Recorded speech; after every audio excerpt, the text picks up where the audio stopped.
The person who never loses their temper, always says yes, and constantly apologizes for existing, might be the most psychologically volatile individual in any room. While everyone fears the obviously aggressive personality, the truly dangerous person often hides behind perpetual politeness, excessive agreeability, and an almost pathological need to be liked by everyone. Carl Jung, the pioneering Swiss psychiatrist, uncovered a disturbing psychological truth that most people refuse to acknowledge. The individuals who present themselves as endlessly nice, helpful, and accommodating often harbor the deepest wells of unconscious rage, resentment, and destructive potential. Their niceness isn't genuine kindness. It's a carefully constructed defense mechanism, protecting both themselves and others from what lies beneath. This revelation challenges everything society teaches about character assessment. The quiet, helpful colleague might be seething with suppressed fury. The perpetually agreeable friend could be unconsciously planning emotional revenge.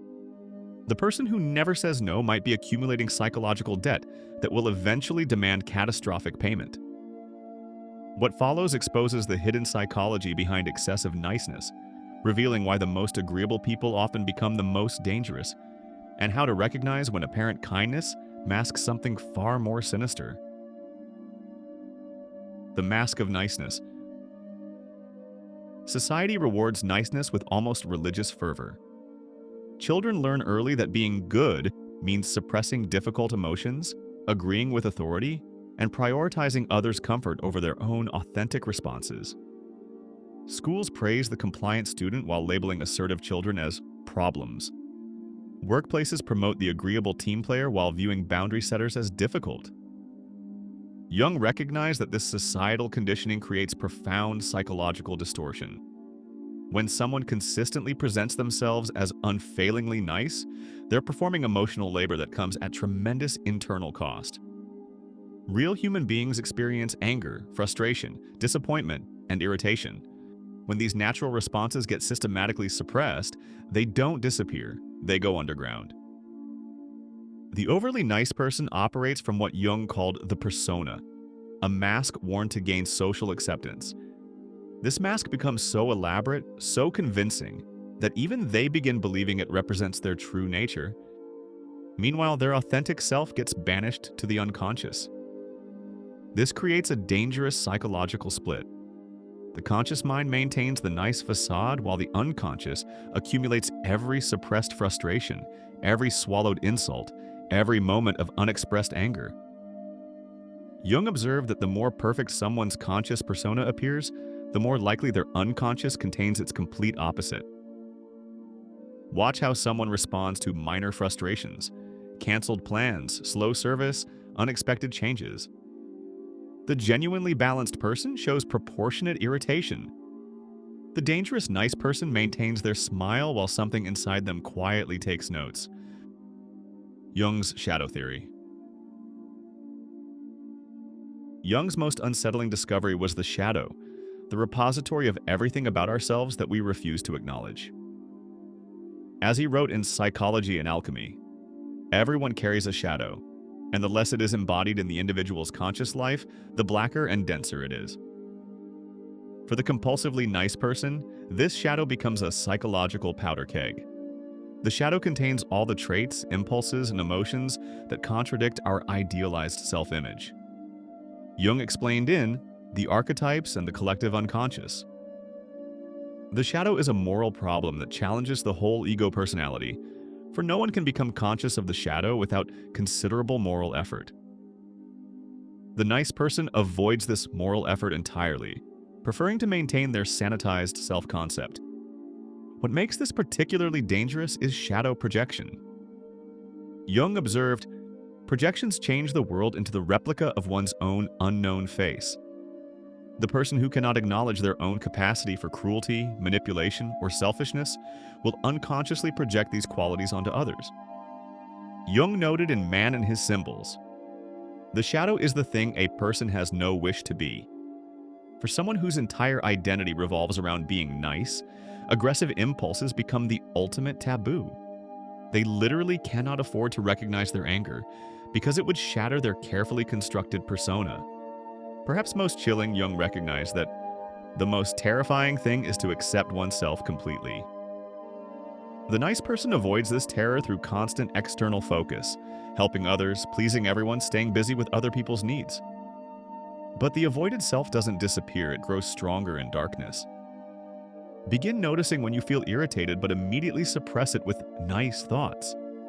That moment of suppression is where shadow material gets created. The psychology of repressed aggression. Aggression is a fundamental life force that establishes boundaries, protects resources, and asserts individual will. When this natural force gets systematically repressed, it transforms into something far more destructive than healthy, direct anger ever could be. Jung understood this dynamic deeply, writing in The Undiscovered Self. The most intense conflicts, if overcome, leave behind a sense of security and calm that is not easily disturbed. But the compulsively nice person never allows conflicts to surface. Instead, they accumulate unresolved tension that manifests in sophisticated forms of indirect aggression. Passive aggression becomes their primary weapon. They agree to commitments, then subtly sabotage them.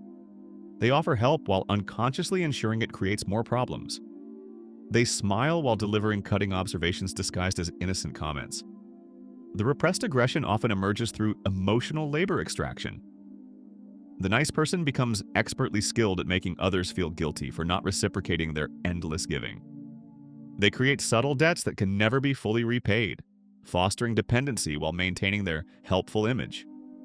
Physical symptoms frequently manifest before psychological ones: unexplained fatigue, chronic pain, autoimmune disorders. The body keeps score of suppressed aggression even when consciousness refuses to acknowledge it. Pay attention to people who seem to attract dramatic situations despite their peaceful intentions. Often, their unconscious aggression is creating the very chaos they consciously deplore.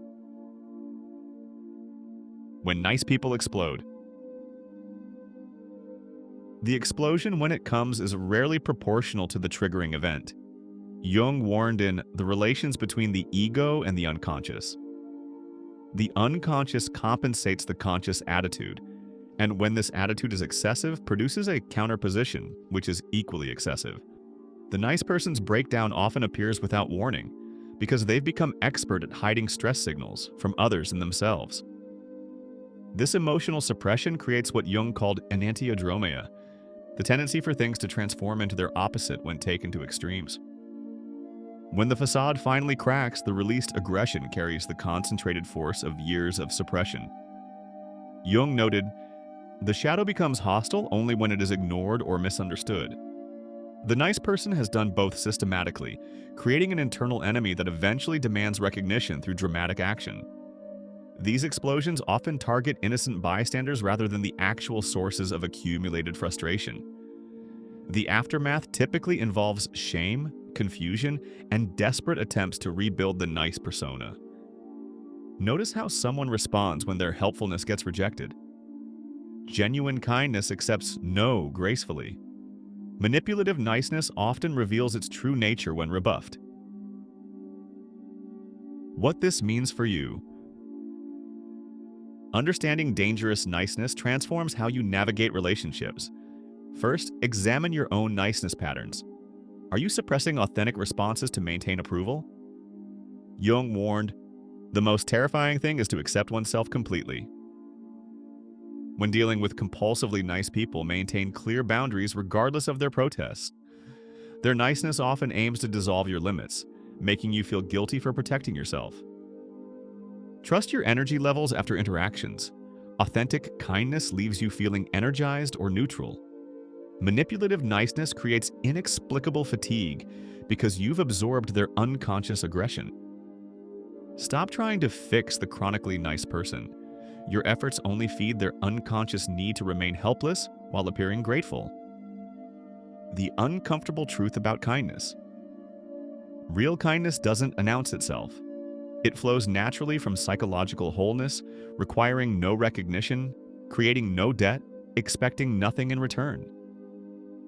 Jung observed in The Development of Personality. The privilege of a lifetime is being who you are. Genuine kindness can say no without guilt. express irritation without collapse, and prioritize their own needs without shame. The dangerous nice person has abandoned this psychological integration for social approval. Their excessive agreeability isn't kindness, it's cowardice. Their endless helping isn't generosity, it's manipulation. Their perpetual smile isn't joy, it's terror of rejection.